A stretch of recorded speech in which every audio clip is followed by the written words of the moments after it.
Assalamualaikum warahmatullahi wabarakatuh. Halo, apa kabar semuanya? Semoga kabar kalian selalu baik-baik saja dan semoga kita semua selalu dalam lindungan Allah Subhanahu wa Ta'ala.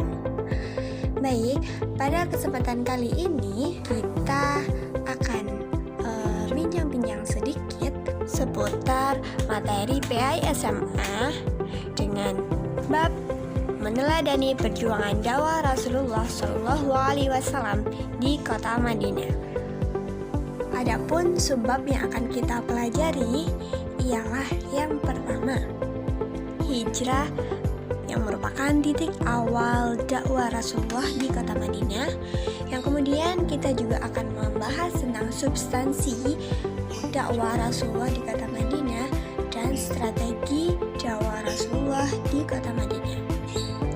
Kemudian dengan mempelajari kedua ini diharapkan nantinya kita dapat mengetahui dan memperoleh nilai-nilai dan perilaku mulia yang dapat kita teladani dari perjuangan dakwah Rasulullah, sehingga kita nantinya akan dapat menunjukkan sikap, yakni sikap ukhuwah dan persaudaraan dalam kehidupan sehari-hari. Baik, langsung saja untuk sebab yang pertama, yaitu hijrah yang merupakan titik awal dakwah Rasulullah di kota Madinah. Seperti yang terlihat, ini merupakan peta hijrah Rasulullah dari kota Mekah yang dibawa ini ke kota Madinah yang di atas ini. Dan yang bentuk panah-panah ini itu merupakan jalur hijrah Nabi, sedangkan yang bentuk titik-titik ini itu merupakan jalur kafilah dagang. Nah, kenapa kok berbeda antara jalur hijrah Nabi dengan jalur kafilah? Hal ini dikarenakan agar Rasulullah dan juga sahabatnya Abu Bakar yang menemani beliau itu tidak terkejar oleh pasukan Quraisy. Jadi beliau mengambil jalur yang berbeda, dan jalur berbeda ini tentu memiliki risiko yang lebih besar serta memiliki jarak tempuh yang lebih panjang, yakni sekitar 60 km. Coba bayangkan. Hingga kemudian sampailah di kota Madinah pada hari Jumat tanggal 12 Rabiul Awal tahun ke-14 kenabian. Nah, sejak kehijrahan Rasulullah Shallallahu Alaihi Wasallam, maka Yasrib kemudian dinamakan dengan Madinatul Rasul, yaitu kota Rasulullah. Baik, kita lanjut sebab yang kedua, yaitu substansi dakwah Rasulullah Shallallahu Alaihi Wasallam di kota Madinah. Jadi terpilihnya kota Madinah sebagai tempat hijrah dan pusat kegiatan dakwah Rasulullah itu semata-mata karena hikmah ilahi. Dan perlu diketahui ya, bahwa kota Madinah itu mempunyai keistimewaan tertentu yang tidak dimiliki oleh kota lain, di mana letak geografisnya itu secara alamiah itu memiliki prasyarat sebagai daerah pertahanan militer, yakni dikelilingi oleh dataran luas penuh batu-batu vulkanik yang kehitam-hitaman mengkilat, yang mana itu teramat panas karena terbakar oleh sinar matahari, sehingga menyulitkan untuk dilalui, baik pejalan kaki, penunggang kuda, penunggang unta, dan lain sebagainya. Nah, adapun untuk substansi dakwah Rasulullah di kota Madinah ini meliputi yang pertama, yaitu membina persaudaraan antara kaum Ansor dan kaum Muhajirin.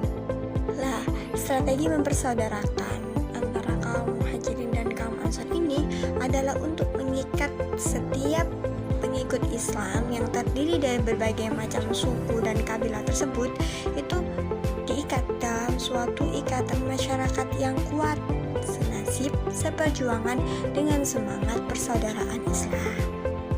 Nah, pertalian hubungan kekeluargaan antara kaum Madinah, yaitu kaum Ansor tadi, dan kaum Muhajirin itu dipererat dengan mengadakan perjanjian untuk saling membantu antara kaum muslimin yang satu dengan yang lainnya. Poin yang kedua yaitu membentuk masyarakat yang berlandaskan ajaran Islam, yakni dengan hikmah dan kecerdasan itu Rasulullah telah berhasil memancangkan sendi masyarakat baru yang berlandaskan ajaran agama Islam. Rasulullah secara langsung mengajar, mendidik, membimbing, dan menyucikan jiwa manusia serta menuntun mereka kepada akhlak yang baik, menanamkan adab kasih sayang, persaudaraan, kemuliaan, ibadah, dan ketaatan. Maka dengan cara inilah Rasulullah mampu membangun sebuah masyarakat baru di Madinah, yaitu masyarakat yang mulia, lagi mengagumkan, yang dikenal oleh sejarah. Kemudian poin yang ketiga, yakni mengajarkan pendidikan politik, ekonomi, dan sosial. Jadi Rasulullah itu bukan hanya mengajarkan tentang bagaimana hubungannya dengan Allah saja, tetapi juga tentang hubungannya dengan sesama manusia dan juga dengan alam. Jadi semuanya beliau ajarkan.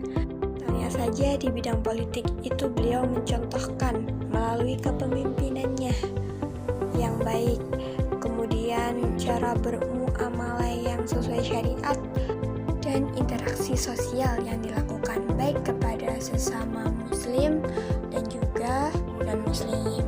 Kemudian kita akan beralih ke subbab yang ketiga, yaitu strategi dakwah Nabi di kota Madinah. Jadi banyak peristiwa penting yang terjadi pada tahun pertama kehadiran Rasulullah di kota Madinah. Adapun strategi dan langkah penting yang pertama beliau lakukan adalah meletakkan dasar-dasar kehidupan bermasyarakat yang meliputi pertama, membangun masjid. Nah, ini tuh contoh replika masjid pada zaman dahulu ya, yang dibangun oleh Rasulullah. Itu sangat sederhana, berbentuk segi empat yang temboknya itu terbuat dari adukan tanah liat campur pasir. Separuh bagian di atasnya ini ditutup dengan atap yang terbuat dari pelepah kurma dan sebagian yang lain itu dibiarkan terbuka. Dan di samping masjid ini itu dibangun rumah Rasulullah yang terbuat dari bahan yang sama seperti dengan bangunan masjidnya. Adapun tujuan dari membangun masjid ini bukan sekedar untuk tempat sholat, tetapi untuk dijadikan pusat kegiatan umat Islam pada waktu itu. Misalnya untuk tempat bermusyawarah atau berdiskusi terkait problematika umat, dan juga sebagai tempat pengobatan gitu. Kemudian yang kedua yaitu membangun ukhuwah Islamnya, yaitu pertalian antar sesama umat Islam. Nah, persaudaraan yang dijalin Rasulullah ini bukan saja berfungsi memberi bantuan materi dari yang berpunya kepada yang tak berpunya, tetapi juga berusaha untuk menghapus perbedaan-perbedaan yang dapat mengakibatkan pelecehan terhadap sesama. Selanjutnya yaitu menjalin persahabatan dengan pihak-pihak lain yang non-muslim. Jadi di Madinah, selain Bani Aus dan Khazraj yang sudah masuk Islam, itu juga ada orang-orang Yahudi yang terdiri dari 3 suku besar, yaitu Bani Quraiza, Bani Nadir, dan juga Bani Quraika. Nah, dalam rangka membangun masyarakat Madinah yang aman dan damai, maka Rasulullah itu merasa perlu adanya kerukunan antar seluruh anggota masyarakat Madinah. Maka dibuatlah sebuah perjanjian, kemudian kita kenal dengan Piagam Madinah. Namun hal ini itu justru membuat kaum Quraisy dan musuh-musuh Islam lainnya itu mulai merasa khawatir sekaligus cemas yang amat tinggi. Kenyataan ini pun mendukung mereka untuk melakukan berbagai macam bentuk ancaman dan gangguan, hingga akhirnya berujung pada perlawanan berdarah, yakni peperangan. Perang pertama yang terjadi adalah Perang Badar. Kemudian strategi dakwah Rasulullah yang kedua yaitu surat Rasulullah kepada para raja. Jadi pada akhir tahun ke-6 Hijriah itu kan terjadi gencatan senjata. Lah ini dimanfaatkan Rasulullah untuk semakin menyebarkan Islam keluar Madinah, yaitu dengan mengirimkan surat. Nah, surat ini itu disebarkan melalui perantara para sahabat yang dipandang Rasulullah itu mumpuni. Misalnya saja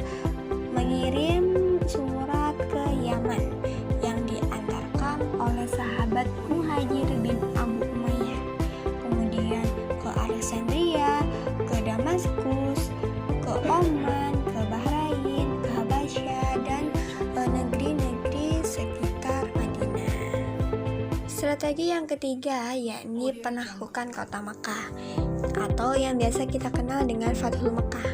Jadi Fathul Makkah ini bermula karena pengkhianatan dari kaum kafir Quraisy. Jadi meski masih dalam masa genjatan senjata, tetapi mereka diam-diam menyerang kaum muslimin hingga akhirnya pada bulan Ramadan tahun 8 Hijriah pasukan muslim datang ke kota Makkah untuk membebaskan kota Makkah dari tangan-tangan orang kafir Quraisy. Kemudian setelah peristiwa ini, maka banyak orang datang yang berbondong-bondong untuk masuk Islam. Dan akhirnya kota Makkah pun berada di tangan kaum muslimin hingga sekarang. Alhamdulillah ala kulli hal. Nah, dari pemaparan materi tadi, dapatlah kita ambil nilai-nilai atau perilaku mulia dari perjuangan dakwah Rasulullah di kota Madinah ini, yaitu nilai ukhuwah atau nilai persaudaraan. Dan dalam penerapannya di kehidupan sehari-hari, maka persaudaraan itu harus dibangun di atas prinsip kesetaraan dan juga persamaan. Karena dengan begitu maka akan lahir sikap saling menghormati, saling menghargai, saling membela, dan juga saling mendukung. Seperti si gerombolan semut yang mana setiap bertemu dengan temannya itu mereka saling menyapa dan memberi salam, bekerja sama membangun tempat tinggal, dan juga bekerja sama dalam mengumpulkan bahan makanan. Dan jangan jadi sekumpulan kepiting yang mana mereka selalu saling tarik-menarik dan menjatuhkan jika ada teman yang ingin maju atau naik. Kemudian sebagai pesan dan juga pengingat kepada kita semua, para generasi penerus bangsa, ayo kita persiapkan diri, kita kumpulkan bekal ilmu pengetahuan yang sebanyak-banyaknya. Kita bina mental kita, kita asah jiwa kepemimpinan kita, serta tumbuhkan dan pupuk rasa cinta kepada negara dan juga ajaran agama Islam. Karena kita yang akan melanjutkan estafet kepemimpinan negara, dan kita juga akan menjadi pembela-pembela Islam yang diharapkan dapat menawarkan keramahan, kemajuan, dan keselamatan kepada seluruh umat manusia dan juga alam semesta. Selain daripada itu, jalinan persaudaraan dan persahabatan menjadi bagian yang penting juga, sebab melalui hubungan ini berbagai kesulitan kita akan hilang dan akan teratasi. Dunia menjadi lapang dan bintang terang akan menghampiri kita, serta harapan-harapan dan cita-cita akan mudah untuk dicapai. Maka dari itu, alangkah baiknya jika kita selalu menebar senyum kepada semua orang dan menjalin persahabatan dan persaudaraan yang sebanyak-banyaknya. Karena dengan begitu, kita pasti akan menemukan banyak keuntungan dan juga banyak kemudahan, ya kan? Oke, mungkin sampai disinilah pembahasan kita. Semoga apa yang saya ucapkan dapat bermanfaat untuk hari ini dan juga untuk kedepannya. Saya pribadi, Lailatul Lutfia, memohon maaf jika mungkin ada salah kata dalam berkata atau berucap, dan juga mengucapkan banyak terima kasih kepada yang telah mendengarkan dan menonton video ini tentunya. Akhirul kalam, wabillahi taufiq wal hidayah.